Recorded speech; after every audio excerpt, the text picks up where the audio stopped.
So welcome all to this introductory classes to the cloud computing. So in this video we are going to see what were the historical developments that led to the introduction of cloud computing. So my reference text is Mastering Cloud Computing Foundations and Applications Programming, Rajkumar Boya. So this is a snapshot of what actually historical developments led to the introduction of cloud computing. So as you can see in this graph, so basically there are mainframes. So you can see it here.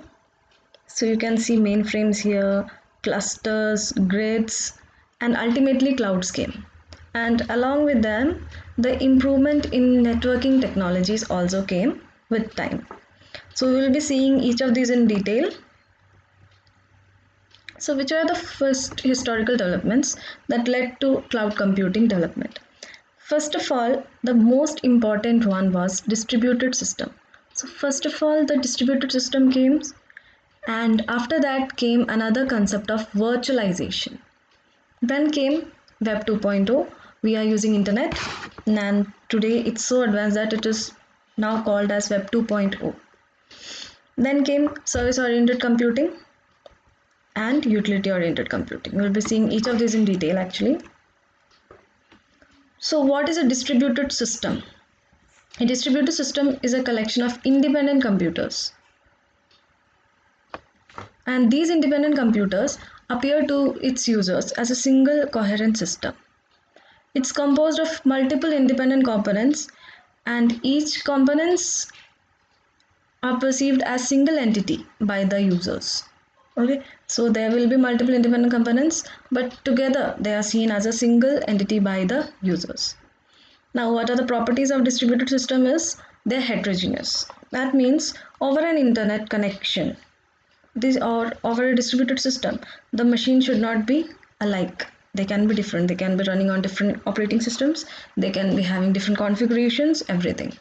Then openness, scalability, you can add or remove devices, transparency, concurrency, continuous availability, and independent failures. That means if one machine is getting affected, it is not affecting the entire system. Now, three major milestones that have led to the development of cloud computing under what comes under distributed is mainframe, cluster, and grid.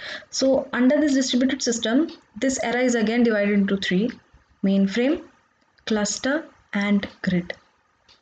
Alright, so we'll be seeing each of these mainframe, cluster, and grid separately. Now, what are the mainframe systems? They are the first large computational facilities that leverage actual multiple processing units. Okay, so they were the large computational facilities and they were leveraging multiple processing units.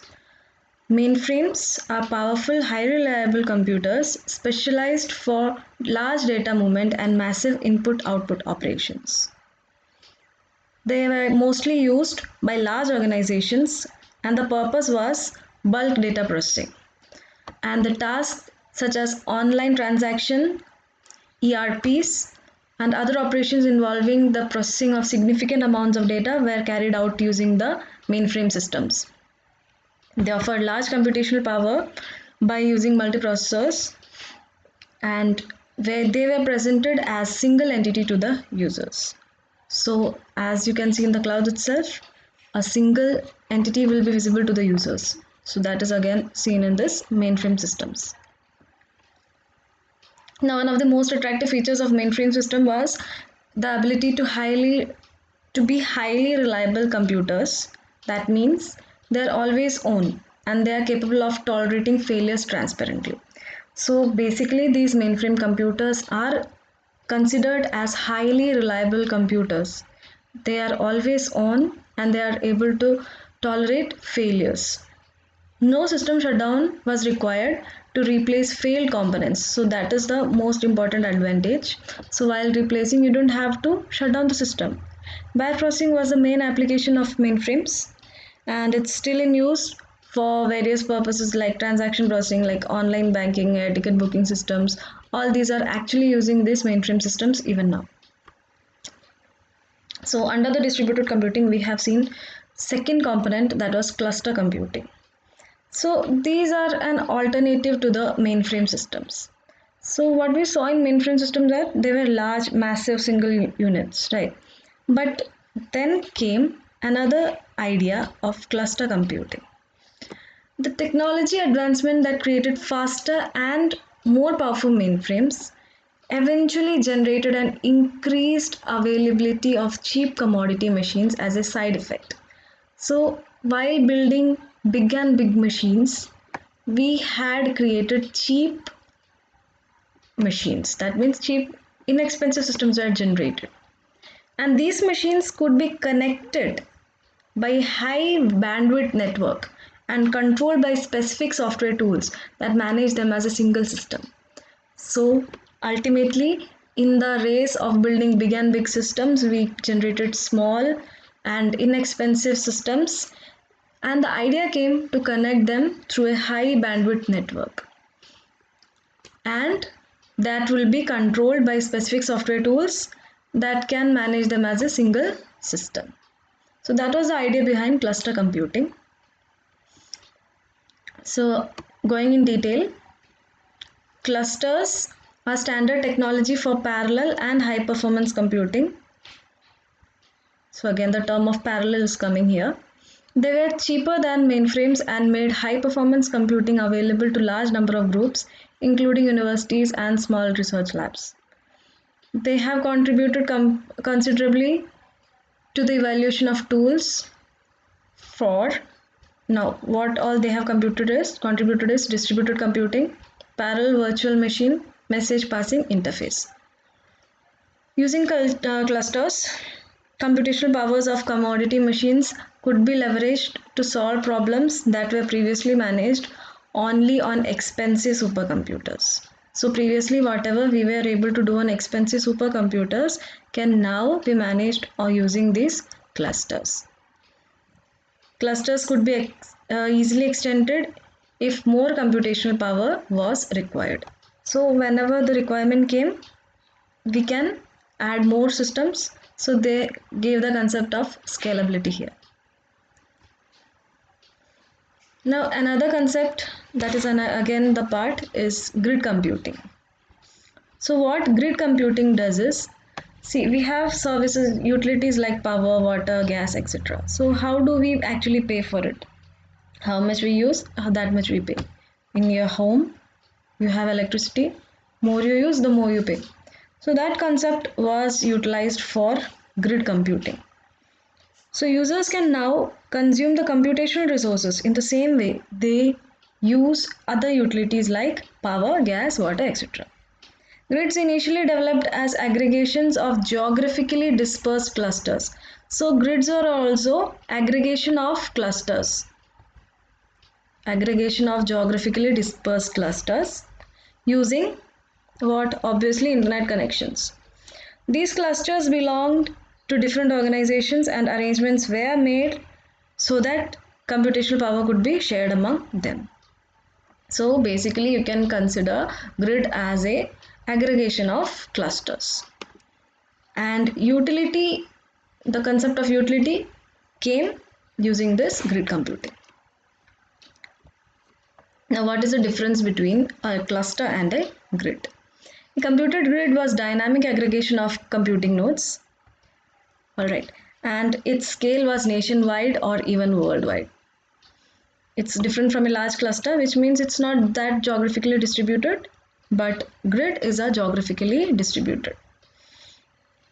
Hence it is different from large cluster also. Several developments made possible the diffusion of computing grids. Clusters became common resources. They were basically before this, these resources were underutilized. New problems were requiring computational power that went beyond the capability of single clusters. Then the improvement in networking and diffusion of internet made possible long distance and high bandwidth connectivity. So these were the developments that were responsible for introduction of the computing grids, because grids were common and they were generally underutilized. Then new problems about the computational power of existing systems was present. Then improvement in the internet bandwidth. Cloud computing is often considered as successor of grid computing.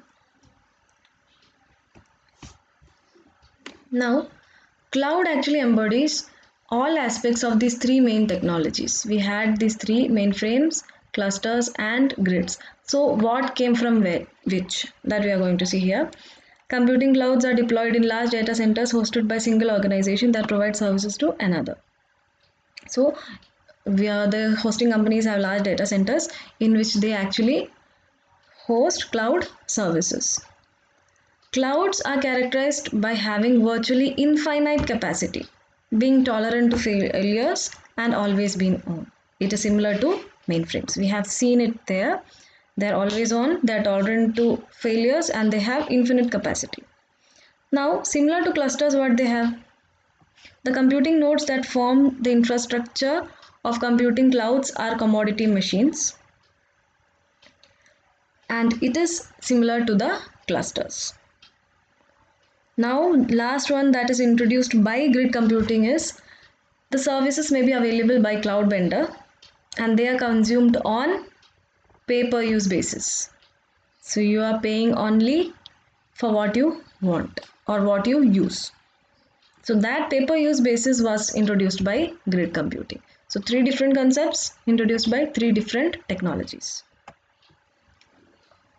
Now comes virtualization, another concept that led to the introduction of this particular technology, that is cloud.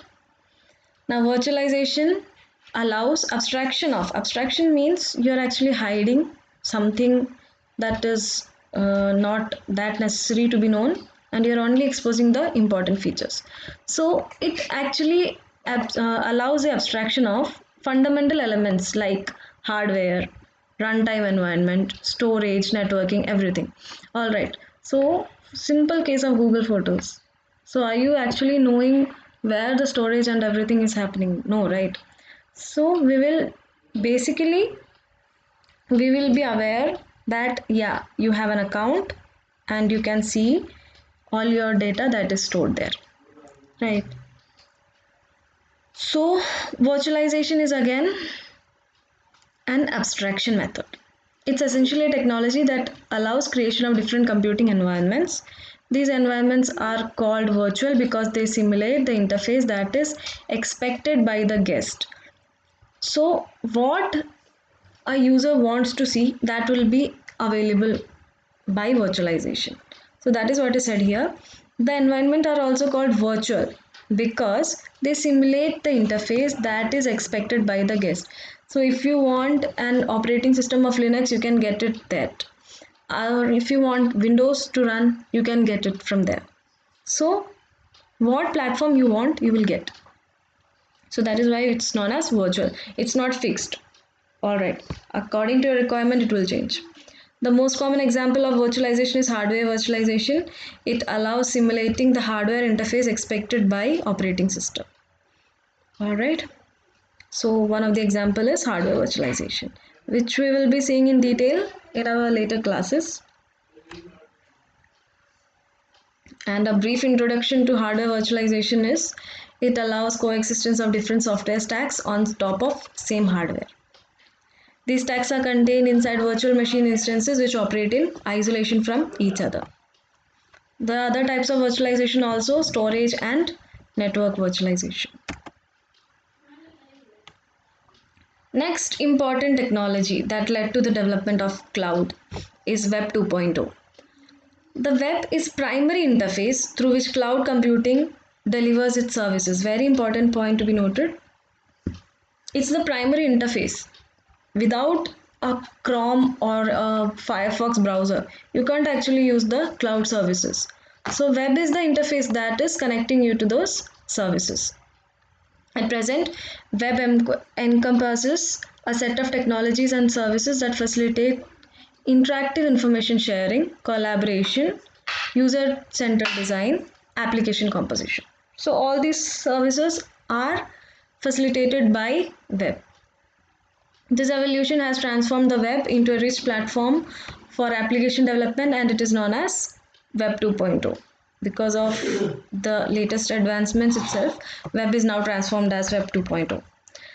Now what all it brings? It brings interactivity and flexibility into web pages, providing enhanced user experience, by gaining web-based access to all functions that are normally found in desktop applications. So previously what all was present in desktop applications, it's now available over the internet also. Now what are the standard technologies that have helped it? They are XML, asynchronous JavaScript, and XML, that is Ajax, web services, and these are only few technologies that are part of Web 2.0, but several other technologies are also present there. We have two most important technologies to see which are actually the contributors. So first one is, another one is it is service oriented computing. So just going back once again, we have discussed till here distributed system, and under that we have seen about mainframe systems, cluster and grid. Then we have seen about virtualization, then we have understood about Web 2.0. Now we will be seeing what service oriented computing is and what utility oriented computing is. Service oriented computing supports development of rapid, low cost, flexible, interoperable, evolvable applications and systems. So what is a service? Again, service is an abstraction of a component that can perform any function. So basically service is like you want to pay bill. So that is a service available. Okay, so your application initially had a service of paying bill. Now you are adding it to transfer money also to some bank account. That's another service. All right. A service is an abstraction, a component that perform any task or any function. Now this function can be simple function to complex business process. Virtually any piece of code that performs a task can be turned into a service and expose its functionalities through network accessible protocol. So any piece of code that you generate to perform any task, it can be actually converted into a service, and you can actually expose its functionalities through network accessible protocols. Now, a service is supposed to be a loosely coupled, reusable, programming language independent, and location transparent. So these are the features that a service should have. Loosely coupled services allow service to serve different scenarios more easily and make them reusable. Independence from a specific platform increases the service accessibility. So it should not be like only Mac people can access or only Windows users can access. It should be platform independent.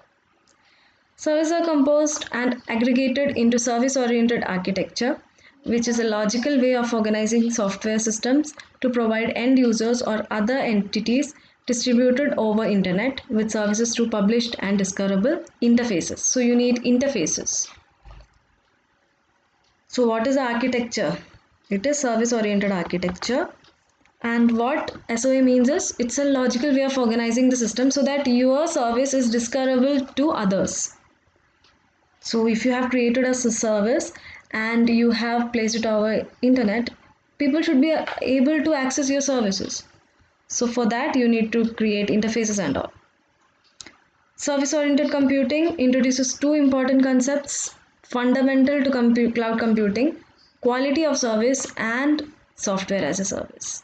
So these are the two important concepts that were introduced by the cloud computing, that is quality of service and software as a service. So quality of service means your particular service should be made available all through the time, it should be discoverable, all these basic things. And software as service means you are providing your service as a software over the internet for people to use. And the last technology that has led to the development is utility oriented computing. So we have seen this concept, pay-per-use basis for cloud, and even in our grid computing we have seen. So utility computing is similar to the same concept. So here also a service provisioning model is provided. For which resources? For which resources it is provided? It is provided for storage, compute power, applications, infrastructure, everything. And all these are available at pay-per-use basis. The idea of providing computing as a utility like natural gas, water, power, and telephone connection has a long history but has become reality today with the advent of cloud computing. It's easier to provide a trading infrastructure where grid products are bid for or are sold. So today you are having some platform where all these products like storage, compute, power, everything are being sold. So this is about the technologies which have led to the development of cloud computing. So just revising, going through it again, basically distributed systems, virtualization, web 2.0, service oriented computing, and utility oriented computing. These are the basic developments that had led to the improvement of cloud computing. All right. So in our next lecture, we will be seeing about parallel and distributed computing again, and they are also the foundations of the cloud computing. Thank you for watching.